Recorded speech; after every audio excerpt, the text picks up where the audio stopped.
Ngancame ngingazi ukuthi ngidinge ngingazi ukuthi ngiyaphi bese ngilahlwa nawo baba kuyena umuntu ofana nami kule story okuyena umuntu ongazi lutho njengami ngoba kuyacaca Kodwa nangu baba wakho kuzalayo. Nilokhu ngiyangilandela konke la ngikhona ngiyangilandela nila kodwa umbuzo wodwa engawubuza ngiqala ukufika ukuthi yini le yenza ukuthi angifune kangaka manje ubaba lo ofikayo manje empilweni yami waya ngifune kangaka emva kwaso sonke lesikhathi ngoba kade waphumele ngisabuza umbuzo wodwa akazi ngaphenduleka andiyona into engenza ngifuna ukuthi ngiphume nje kule nto because angi-understand kwangempela ukuthi yini le simshisa kangaka manje. So owami asibhedlise ngokwakhaya manje asabuyele emuva amacala kama wakho ngicela siwabeke emuva mina manje ngifuna impilo yakhe iqhubeke phambili ngicela umxolele uma wakho kukho konke akwenzile ngicela mina nami ungisethelele kukho konke engikwenzile empilweni yakho ngicela manje siqale impilo entsha nawe mntanami. Mhlambe ukufakazela ubaba wakho uzama naye ukuveza ukuthi kunendlela adlula kuzona esikhathini esisedlule ezingaqondile ezokugaga ngesimanga sokuthi wayefuna impilo yakho noma wakho ibe ngcono okwagcina futhi kuvela nokuthi umuzi lo ole uamandla akhe ubaba wakho ngicabanga ukuthi uma wakho uyazi ngalowo muzi ukwakhe kwakho ukuthi wakheka kanjani wakheka ngayiphi imali engicabanga ukuthi ke siswami njengoba umncane ubaba wakho uzama ukuveza ibanga lihambile ekuthenini impilo yakho nekama wakho ibe right kubhlungu ke kuyena uma ngabe siswami ejezele zonke lezi zinto kodwa ekugcineni usezibonela lahlekelwa wena. Yabona kukho konke ngibona ukuthi kwakho behlupha kanjani kukho konke bekwenzakala ukhombisa ukuthi bekukhathalela namakruge bentshela amakruge ukuthi ngeke ngina kuyomasha ngiyomthola umntanami yabo engibhekisi athi mfethu ungalahla ithemba uyithola ingane yakho one day nakho sengiyitholile. Nangu baba kekhuluma. hlisa umoya mntanami Umuzo wakho hlisa umoya owakho baba wakho yakubeka ukuthi umuzi owakho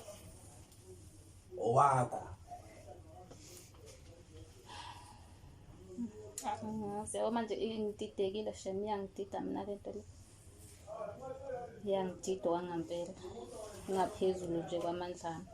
Owami mina nginankinga owami mina kade angilethwa imvula owami kade ngilale emahlathini ngenza umaskito mawuthi umuzi uyawudayisa kodwa wakho umuzi mina nginankinga owami kodwa mina bengifisa ukuthi wena ube nedleke la ukhusela khona nakhona yesona. Ngoba uma wakho ngicathi usevumile ukuthi ubaba wakho aye kulowa muzi kodwa ke ubaba wakho uyasho ukuthi umuntu onezwi wena la njengomntwana wonke ayekwenza bekwenzela shothi wena uyabo singawakhohle namandla akho umzimela ukuthi cha sebenzile eqhawe waba indoda wondla wenza yonke into wanakekela uyabona. Namhlanje uma ukuthi siyavumelana ukuthi ukwazi ukuya ekhaya uyobona ekhaya amanye amaphupha ami ngabafezekile engikudingayo nje mntanami ukuthi ukwazi ekhaya ukwazi indlela ekhaya ukwazi ukubona kini Uma kahle manje ungincindela ukuthi naye ngihambe nawe mina mntanami ngicela ke simbeke eceleni ma wakho ngicela kube wena usayithela inqobo mina ngidinga wena ngidinga ithambo lami. Akukho lula ngengiqamba mama owami mntanami ubaba wakho ngathi usakhuluma owami cela msemlingani yasi siqhubeke. Ngithi akukho lula ukuthi manje sengihamba nomuntu engingamazi nakhona la ngiyakhona ngiyakubantu engingabazi akukho lula mhlawumbe ngabe ngiyezwa mekuthiwa ngiya lapho ngiyobona mhlawumbe ngiyobabingelela ngibabone nami sengiyahamba ukuthi ngiyohlala khona angikuzwisisi kwangempela angikuzwisisa ngikufunza umphusho. Into engingayisho nje ukuthi indodakazi yona ngiyayithanda njenganendodakazi yami. Behlisani kahle noma wayo nayo kodwa manje ngokuthi sekunokukhuluma okukhulu okungilandela manje ukhuluma angena umuntu okhuluma uthanda ukukhuluma ngenzela ukuthi ngiphume ekhulumeni nokuthi mhlambe bathole indlela eqondile. Ingakho ngithi mina ngifisa ngazuthi ngaphela lento. Undodakazi amemukele uyise. Kodwa ukuthi mhlambe kuqine kangakanani noma kubhlungu kangakanani kodwa okusalayo igazi lakhe. Mina engingakusho nje ukuthi noma ngabe yini mhlambe ayidingayo uma ukuthi khona into ashoda ngayo noma eswele ukuthi ngikhona. Nengane ekhulele kumina engiyikhulisile njengane ingane yami. Kodwa kuhlaleni ngoba ngiyabona ukuthi ukukhuluma khona ingako ngithi ngcono ngiqhele. Ukusho ukuthi uNdaba Ezitha uthi nje nangimagumede nje mhlambe angazi noma mhlambe usho ukuqhela ngokwale inkulumo noma mhlambe ukuqhela nje kuyo yonke into ekuhlanganisa nalomndeni nalokukhuluma. Ngoba ngiyacabanga ukuthi mesisondelene naye still ukukhuluma kuzongithinta. Ingako ngifisa ngazuthi ngingama ngiqhele nje bona bonke. Shuni ngomanye amazwi banqamula ifini. Kusho ukuthi mhlambe babumzimela ngokwenkulumo yakho sithi sike safika lapha ekhaya kulo amuzi wakuveza uGatsheni ukuthi uqalela izinsuku zokuthi ungathola indawo. Kodwa ukuthi futhi nje yonke lento leyo ke uyashenqa kuyona. Futhi mhlawumbe singambona uGatsheni eyoqhubeka emzini wakhe mhlawumbe nonkosikazi wakhe nengane. Ngicabanga ukuthi kungaba kanjalo ngoba mhlambe nokuhlala kwami lapha akusaphephile.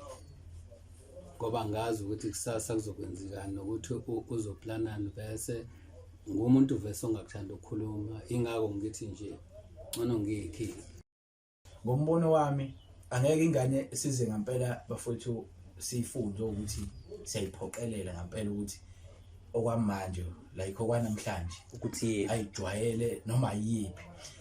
Ngombono wami angazi ngabonisana ngimncane mina angazi Nkosi yami noma mhlambe engikubekayo umbono ongakanani mhlambe olingana nobuncane bakhe. Ngokucabanga kwami bengibuka ukuthi Gatsheni Indaba Ezitha ngoba mhlambe nasekhaya usushilo ukuthi ingane yeza no wami mhlambe kusanzima ukuthi amukele manje okungenani mambili mhlambe bese ngacana usiphelezele ingane iyobingelela iyovela ekhaya ibone ekhaya ukuthi nathi ekhaya ngizule ukuthi khona nodadewenu omdala ibone mhlambe noantu ayayibone mhlambe kubingelelwana usikhiphelelo maheyi wasazi noma usibekelele namaheyi kuGatsheni mhlambe ke ingane yazi ukuthi nakhe ekhaya mhlambe ke nangu nomzimela nawo sethi ngazi ukuthi mhlambe bese bebuyela ke le kwakho Gatsheni. Angazi kwaJo angazi ngisho. No ngicabanga ukuthi kuwumqondo oright ngoba lolu daba kungashonilanga makuthiwa mhlawumbe siyalidingida ngoba luyindida kwalona. And kunzima phela mfethu umuntu vele kade bengazani at all sekuthiwa namhlanje manje yabo mhlawumbe ingane kufanele lokho ivakashi mhlawumbe izigcineke kwamukeleka kahle ngoba useshilo nobaba uMzimela sabonga uMzimela ushilo uMzimela ukuthi cha yena akana inkinga ingane ukuthi iye kubaba uvula izandla futhi nakuwe owami ushilo wathi akana inkinga makhona usizo futhi mhlawumbe ongalisiza cha lokho kushoyo mfowethu kungasiza ukuthi mhlawumbe mambili ngoba phela ingane sisangeni sakho njengamanje iyobona kubo kaGatsheni. Mntana ayikho nami into engizoyenza ngoba ekugcineni kosuku abazali bakho lapha bobabili mase befikile kanje bekucela bathi hambe yobona